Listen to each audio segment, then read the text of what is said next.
Shalom, and thank you so much for joining today.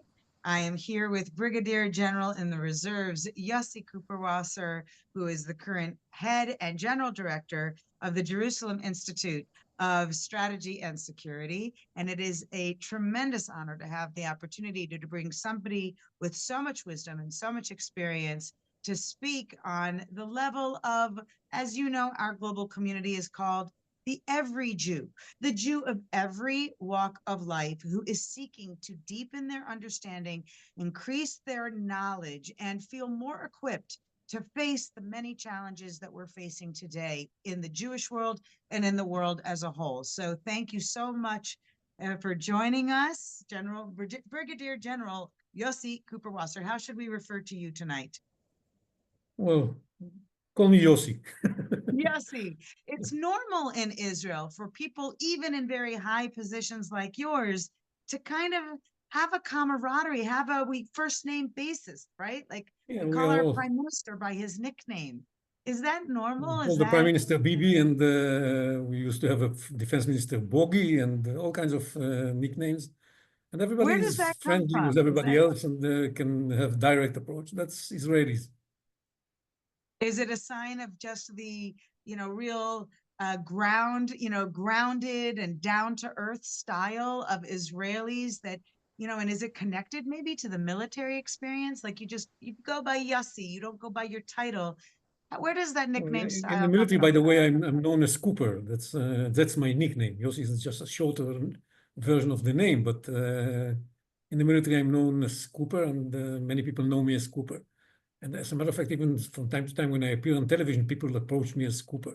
It's really... It really makes... And I think this is part of the fact that we don't have any kind of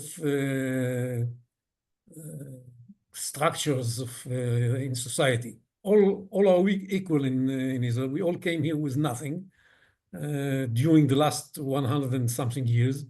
So there's no upper echelons in the society. Everybody is the same.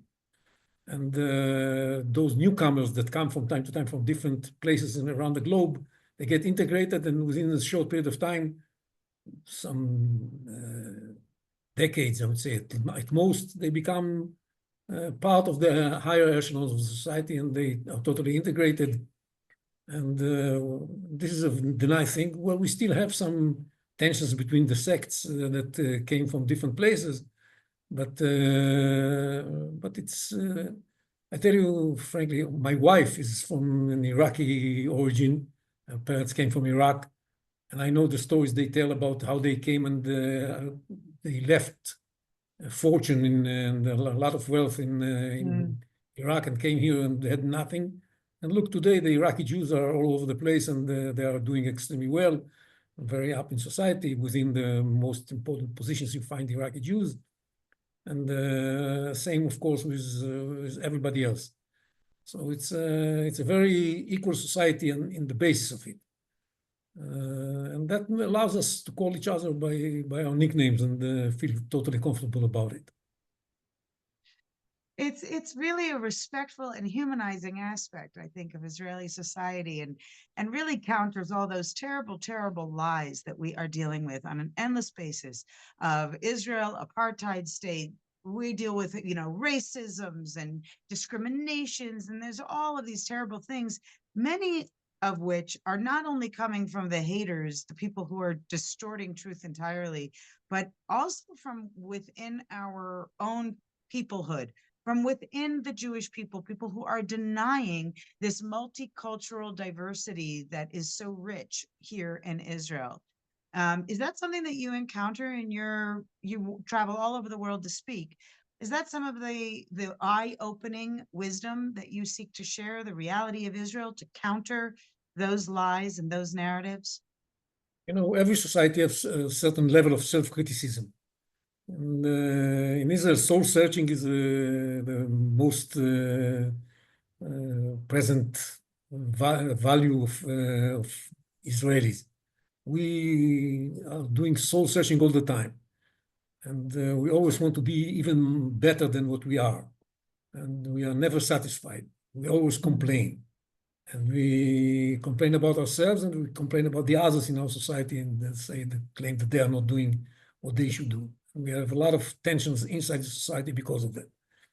And it's a good thing that we have, because this creates an open debate that creates new knowledge and new attitudes and allow us to improve ourselves all the time. And the miracle called Israel is based on this self-criticism, and the ability to always think that we can do better. And look, after all, it's a really amazing thing that we have this place so successful after 77 years of existence. The level of the standard of living in Israel is so high because we are all the time coming up with new ideas and inventing new inventions, and we are never satisfied. That's what makes us successful. And of course, and the other element of it is that we are extremely committed to what we have established here. We are ready to sacrifice everything in order to make it successful and prosperous and safe. And we know that our parents did here something that is unbelievable, establishing a state for the Jews in their ancestral homeland. This was not the case for 2,000 years. They did something that Jews dreamt of all throughout those years, but never were courageous or able enough to make it happen.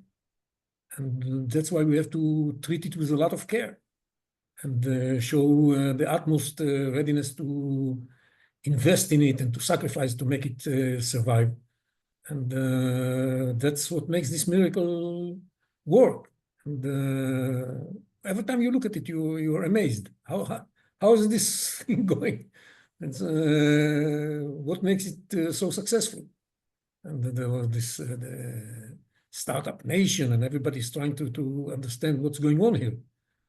And it's a secret that many people do not understand.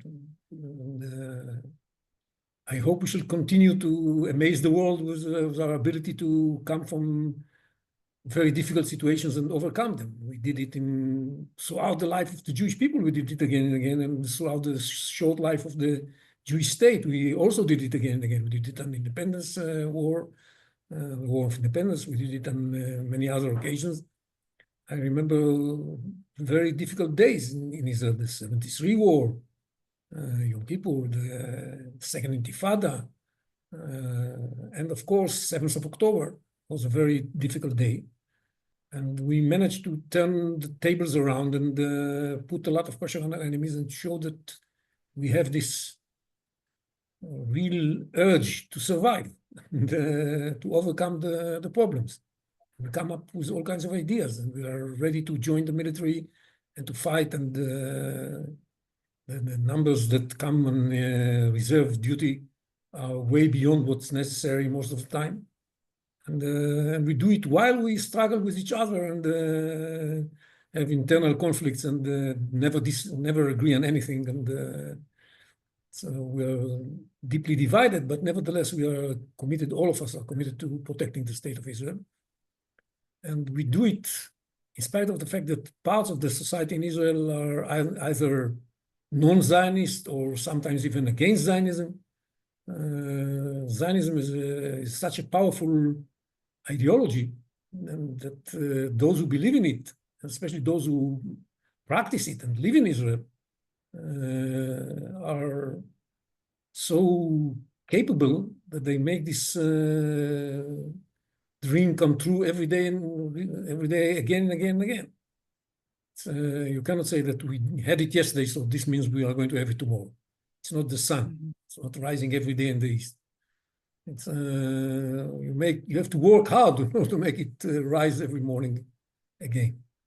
And the people here are working hard in order to do that. And unfortunately, they can rely also on some help from the outside, but they do the most of the work by themselves. We've definitely been put increasingly in situations where the work has to be done on our own, by ourselves, and in spite of all of those naysayers and people who maybe even put obstacles in our way. What do you envision is going to be, you mentioned several wars. Israel is very used to short wars.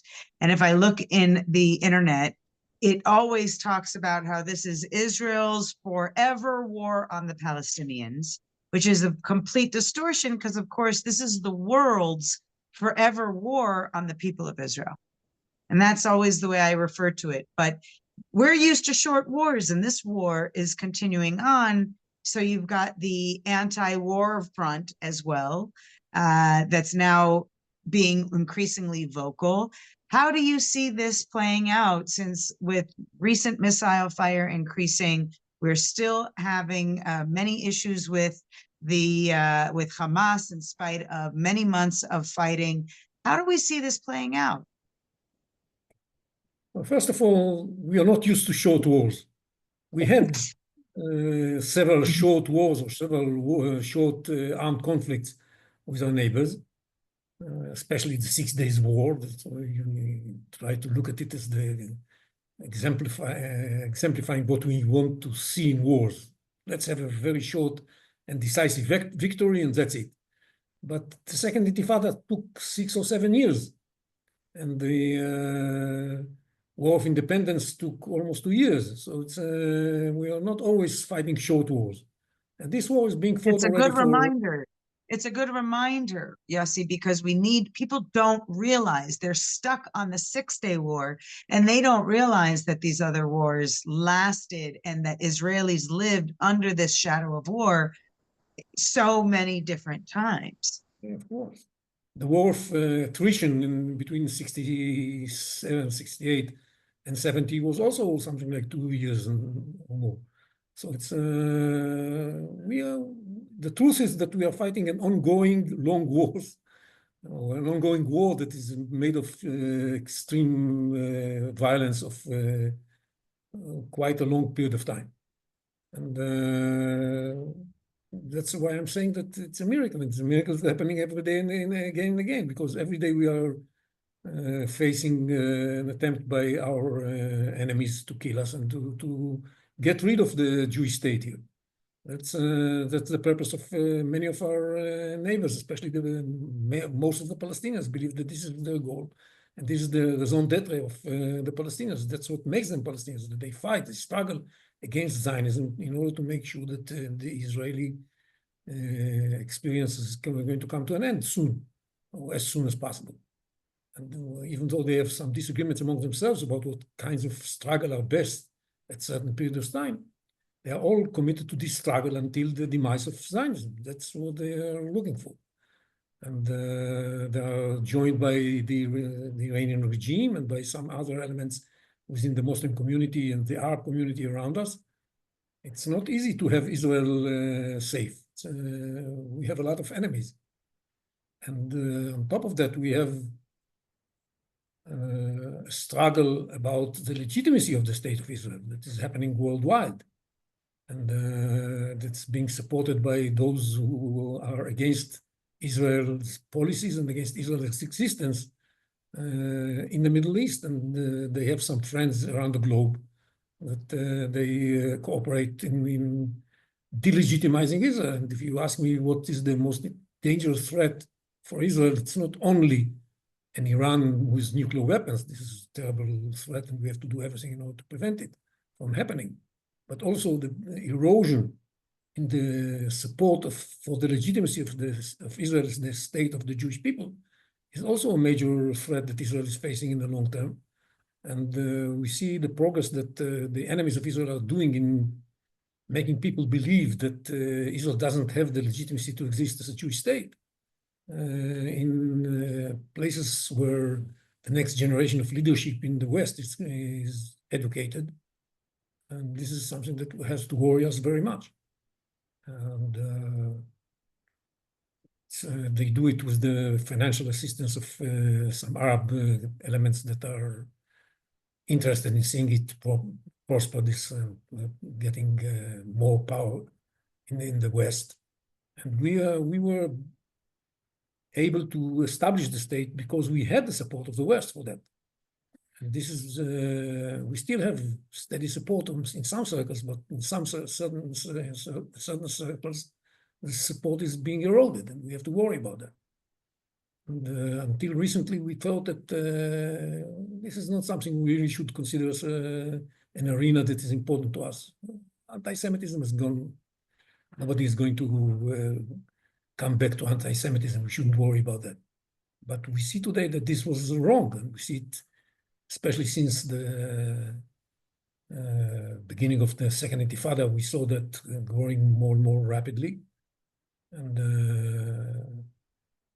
we have to make the necessary effort in order to block it before it becomes too late.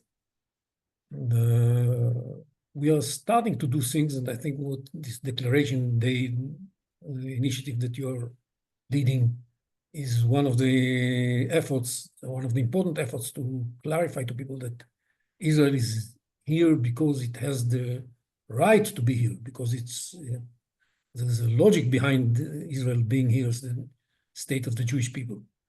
And all of us should support it, because we are all interested, should be interested in having a strong Israel. And that is something that is not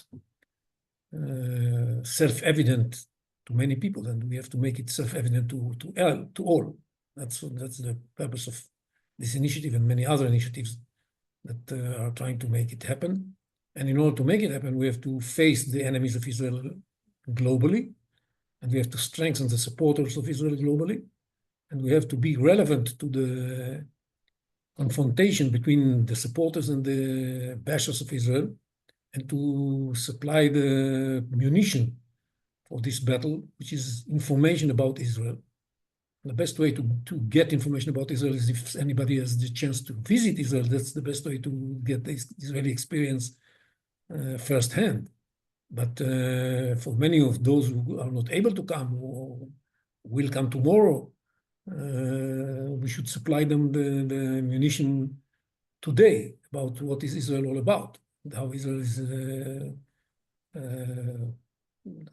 working for the good of everybody, and how it is trying to prevent the repetition of what happened in the Holocaust, and why it is so necessary to have a strong Israel, also to protect others who are interested in having better life for humanity. Mhm. Those who hate the Jews, those anti-Semites, want to get rid of Israel, are the enemies of humanity. And that's something that should be clear to everybody. And we can show that and prove that and supply the information that is necessary for people to be more knowledgeable about the situation in the Middle East and what is Israel standing for, and why it is important to support Israel. There is a lot of criticism against Israel, again, on every realm, of course, but a lot of criticism of Hasbara, which is, of course, translated as explanations, right? It's our effort to explain, educate, inform, etc. But the criticisms against Hasbara are that it is ineffective. And I'm wondering if you, in your work with strategy development, have come up with some new ideas on how to increase the effectiveness of, and I don't like the term Hasbara. It really is, it doesn't translate well. I also think that advocacy isn't enough. And we don't want to say that it's only activism is one thing that we at Israel Forever really try to encourage, personal activism. But what would you say is a strategy that hasn't been touched yet that we need to consider in order for us to increase our effectiveness? Well, what everybody is doing in this context is very highly appreciated. It should be respected, and I think people do a lot of stuff. So people try to shame the bashers of Israel, and people are trying to educate, and people are trying to advocate, and people are doing a lot of stuff on the legal field and on many other fields, and communications and so on and so forth, media, political activity. Everything is blessed and should be blessed. I think that the additional layer that we don't work enough on, and we do some stuff, but we don't do enough on, is the emotional, psychological level. Because Israel used to be the cool issue. People like to identify with Israel. And today, because we neglected this emotional issue, we are not considered anymore, because we are so successful, we are not considered anymore the victims that people are easily identified with. We are considered the strong element in the conflict. And it's better to be the strong element in the conflict than to be the victim, but it comes with a price.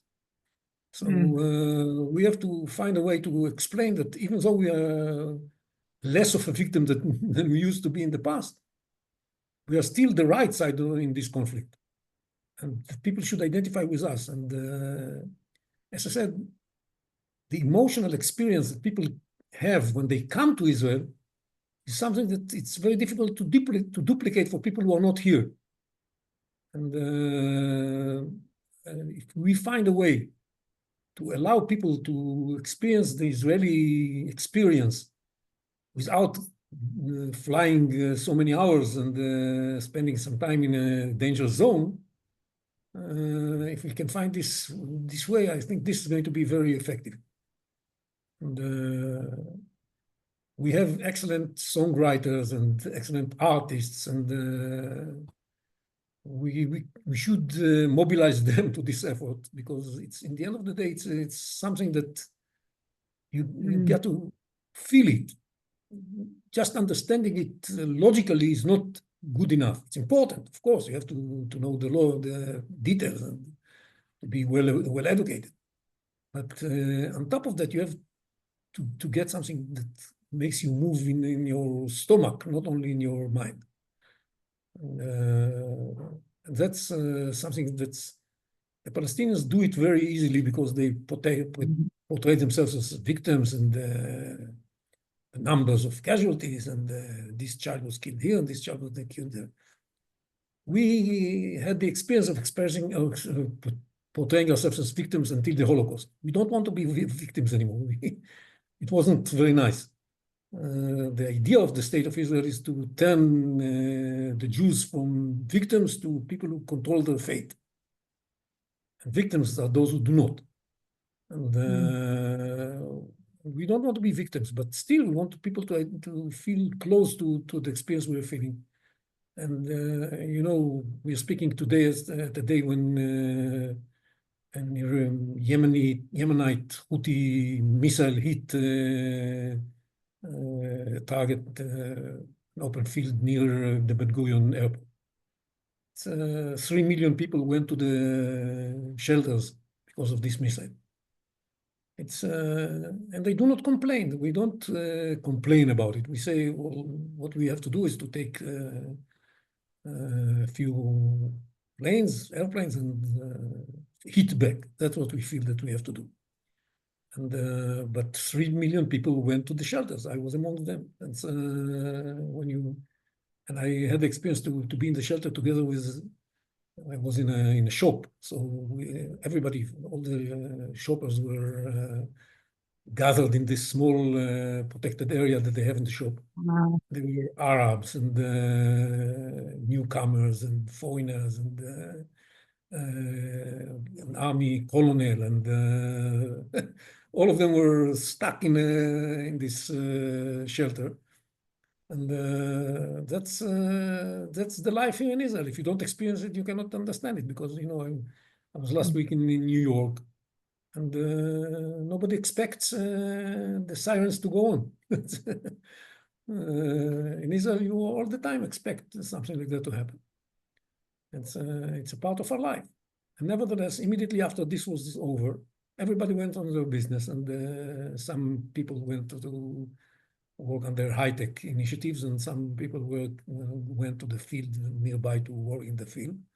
And some people came back to the shop in order to finish what they were trying to buy.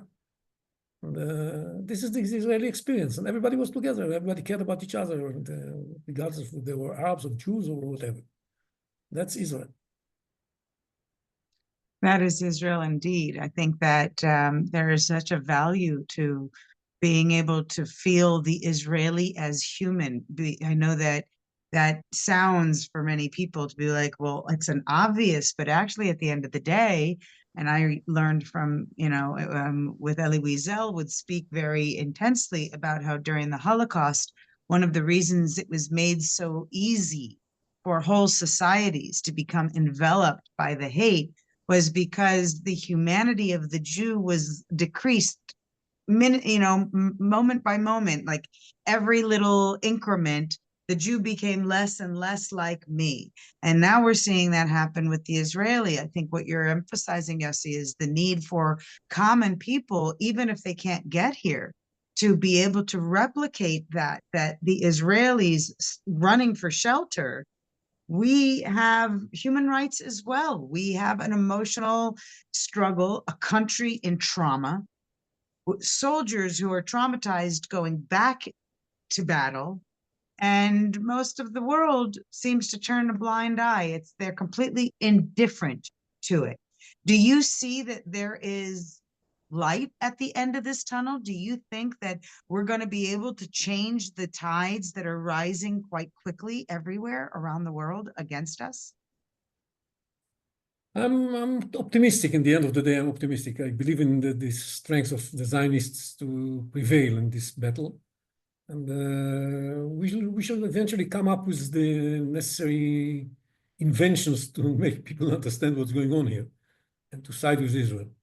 And the fact is that a considerable part of the people in the world that are supporting Israel. And when I go abroad from time to time, I feel this warmth coming towards the Israelis, and unlike what some people would expect. And this fills me with the hope that we shall have a better situation in the future. Our problem is that we never do anything unless we have a knife on our throat. Now, in many respects, this is the situation now. We did what we had to do with Hezbollah. We did what we had to do with Iran. We did what we had to do with Hamas only when they were already butchering us. That's when we woke up. I wrote a piece. It's so strange. I wrote a piece on what should be Israel's policy on Gaza. I wrote it in June 23.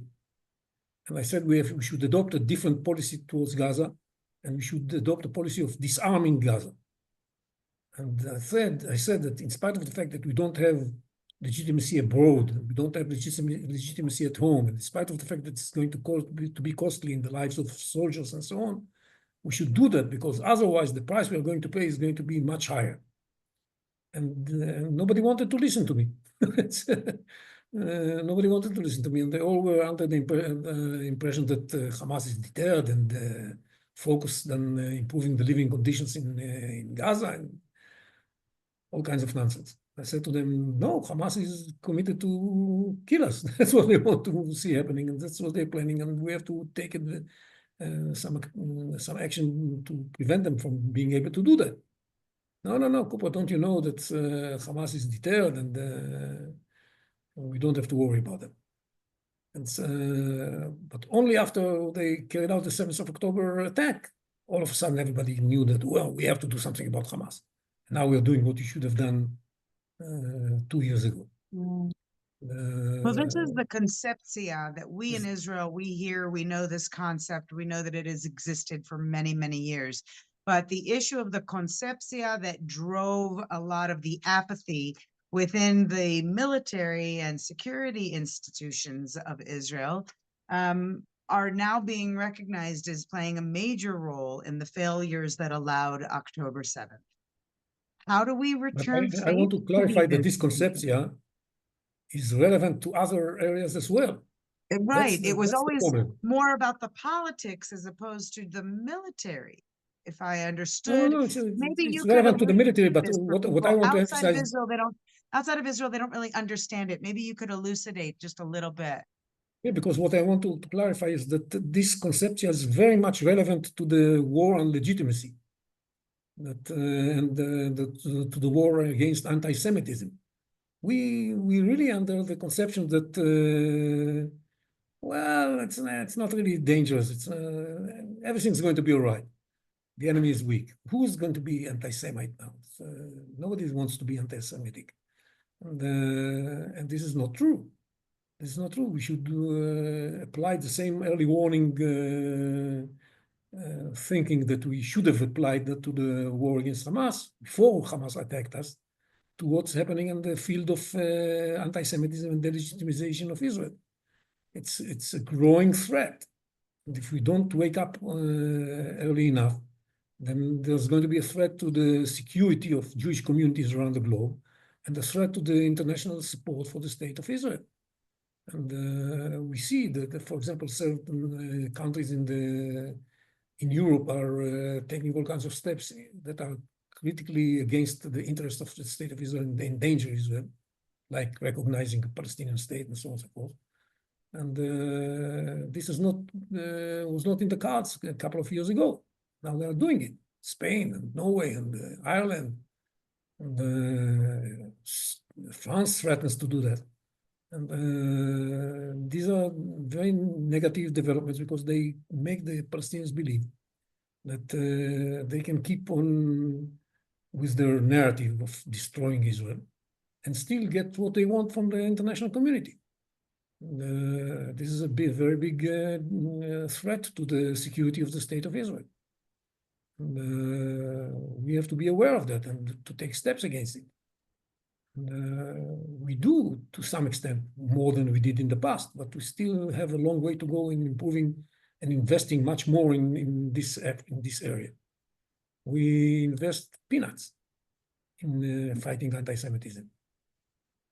Fortunately, we have now a much more decisive strategy in this respect being adopted by President Trump. But we cannot be sure that this policy is going to go on like that forever.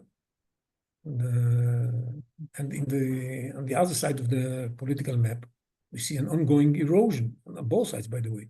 We see an ongoing erosion, growing anti-Semitic approaches, especially when it comes to the new anti-Semitism that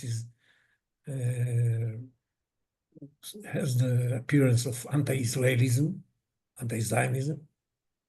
And if people refuse to adopt the definition of anti-Semitism promoted by the International Holocaust Remembrance Association, the IHRA, then it means that they do it because of a clear reason. They want to be able to remain strongly anti-Zionist and not anti-Semite.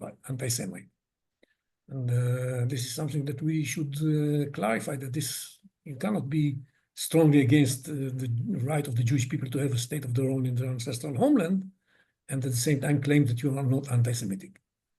Mm-hmm. And that is something that we have to fight for.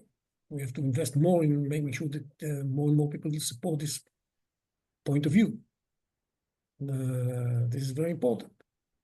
And on the other hand, we have the Palestinians who have a very problematic narrative that denies that there is a Jewish people in the first place, and denies that the Jews have ever had any sovereign entity in the land called Israel and they call Palestine.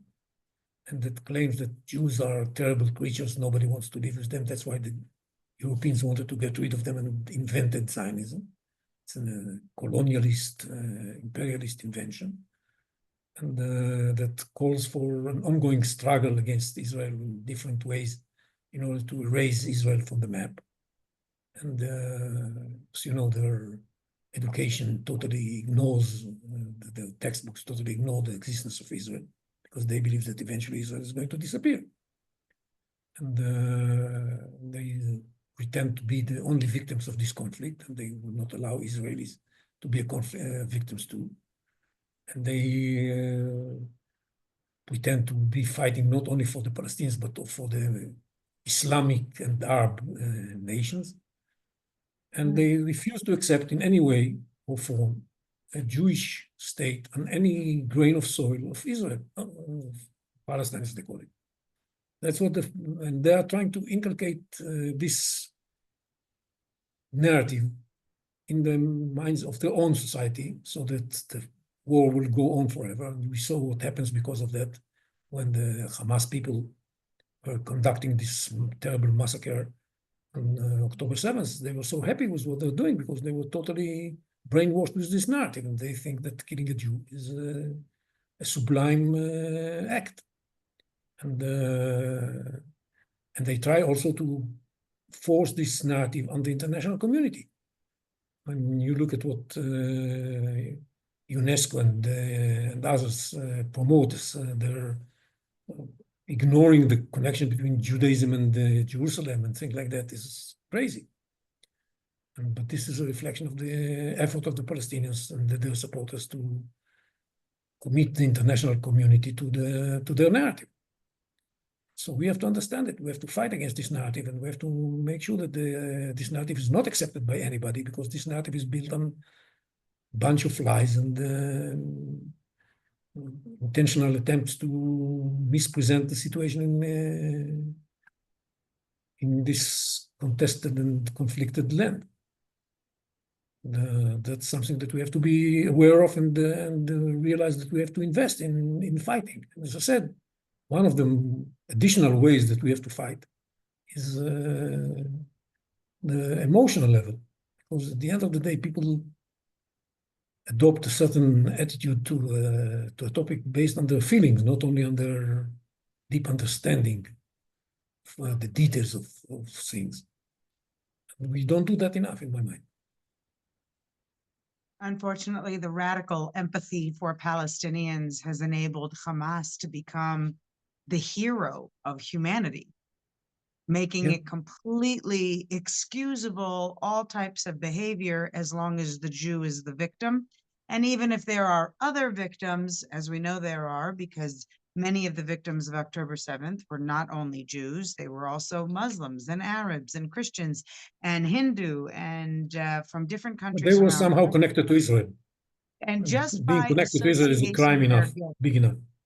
Right, they're guilty by association, and we know that that was true even during the most, severe times during the Holocaust. There were, the early phases where guilt by association was enabled because the emotional drive to demonize the Jew and say that they are the acceptable victim, that is driving the emotional fervor behind the expressions of hate everywhere. I think that one of the things you've touched on is not only education, which of course is great and important, but it's also formal and happens only in formal environments sometimes that just barely penetrate the surface. I think one of the things you're talking about in this emotionalized strategy is to say, talk from person to person, kind of like you commented in how even our leaders are on first name basis. And it's as real as we get with each other. My kids, when they call their teachers by their first name, I'm a longtime educator and it's always Dr. Heideman, but in Israel, it's always by the first name. And there's some sort of commonality we feel for each other that helps that. I wonder if what we need is to help our people and the friends of Israel and the friends of Jews, the righteous among the nations around the world, to feel more, shall we say, on a first name basis with what our collective mission is. That this really is about saving the good, the definition of good in the world versus evil. Because the love that the world had for the Jewish story, even before the birth of the state, it was very rich. They appreciated Jewish history. They understood that the origin of the Jews was the land of Israel. Suddenly, that narrative changed with the birth of the state, and we became a source of contention. We were in question, and the question mark remains over our heads. So if we use this emotional approach, what you're suggesting is that will awaken the heart and help more people feel more confident, even not just on the academic level or in a strategic analysis level, but a common level. Your parents and the stories they told you and what you have raised for your grandchildren, that is part of that emotional level I think we really need to pass onward. Definitely, and I think that's why everybody should be taking part in this effort. It's because we are not that many. Yeah. And, that's why everybody should have and we know, we all Israelis feel themselves as ambassadors. It's every Israeli that goes abroad, he regards himself as an ambassador of Israel. When he hosts tourists and speaks with tourists, he's an ambassador. And we are very committed to this spreading the feelings of support for Israel and understanding how we represent good, and we have good intentions, and how much we care about making the world a better place, not only our own place, but the world a better place. And that's why we invest so much in medicine and other stuff that make the world a better place. And when you communicate with an Israeli, I hope this message is shown and accepted. It's not easy because not everybody has the time and the willingness to listen. But I found that most people are interested in knowing more, getting to know better the Israelis. Because one of the reasons is because there's so much noise about us. That we're all over the place in the news.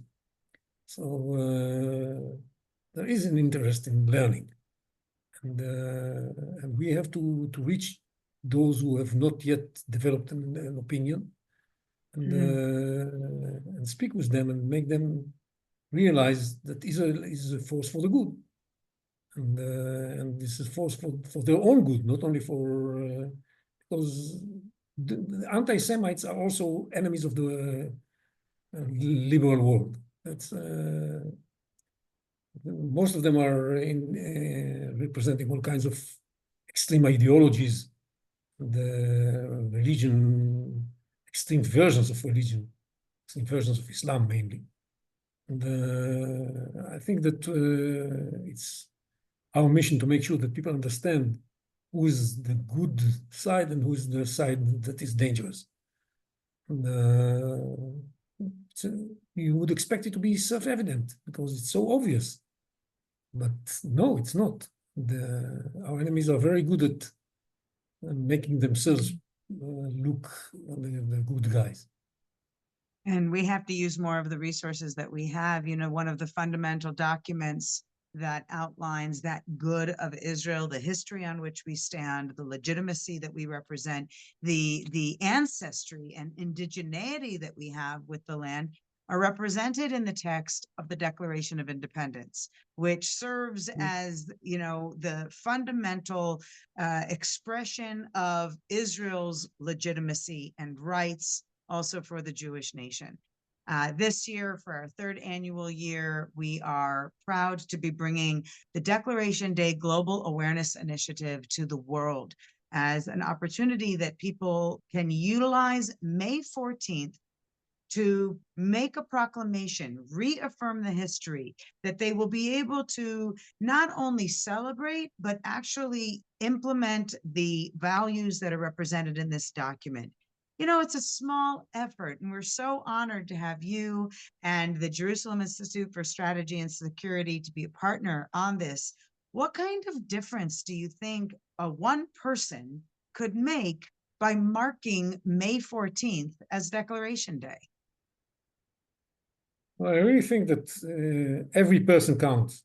That everybody that joins us in celebrating the Declaration Day and remembering it is going to be happy with himself, first of all, and then able to have an impact on its environment and his environment. And I really think that by just reading the Declaration of Independence in your family, and making everybody aware of the language of this unbelievable document that was worked out in such a short period of time, but based on thousands of years of yearning to Israel,